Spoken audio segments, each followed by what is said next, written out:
Juste à l'entrée, les forces onusiennes veillent sur un quartier fantôme. En effet, les 28 et 29 mars dernier, les massacres ont fait fuir les habitants de ce quartier guéré, saccagé ou brûlé par leurs bourreaux.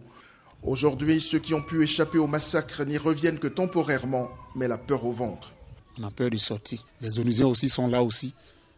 Mais quand même, la sécurité, c'est pas tellement que ça. C'est devenu leur rituel quand ils se retrouvent, aller en forêt et rechercher les corps de leurs parents qui, depuis les massacres, manquent à l'appel. Dans la forêt ici, lors des événements, tout le monde était rentré dans cette brouche.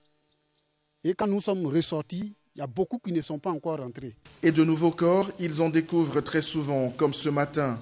Pépin a pu identifier une partie du squelette de son oncle par l'habit qu'il portait le jour de sa disparition. C'est son crâne qui est perdu. Je suis en train de chercher. Un peu plus en profondeur, il découvre le cadavre putréfié de son beau-père qu'il identifie aussi par ses vêtements. À la maison, c'est cet habit-là qu'il portait. Dans cette petite église du même quartier, des hommes, tous des guerriers, ont été massacrés et brûlés.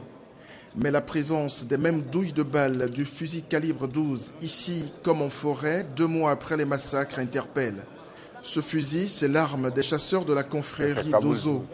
Ils ont souvent maille à partir avec les populations autochtones guerrées. Conflit foncier oblige.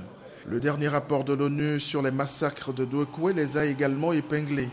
Leur porte-parole dénonce une manipulation des guerriers. Parce que c'est les guerriers qui leur ont dit ça. L'ONU n'a pas vu les Dozo. L'ONU ne peut pas dire ça. Tous les rapports des ONG internationales et de l'ONU sur Douekoué accusent toutes les forces militaires en présence lors des événements des 28 et 29 mars dernier. Aujourd'hui, les forces républicaines qui, depuis 2 mois, contrôlent la ville, ont diligenté une enquête interne, non sans pression. Nous ne pouvons pas nous opposer à des résultats de qui que ce soit.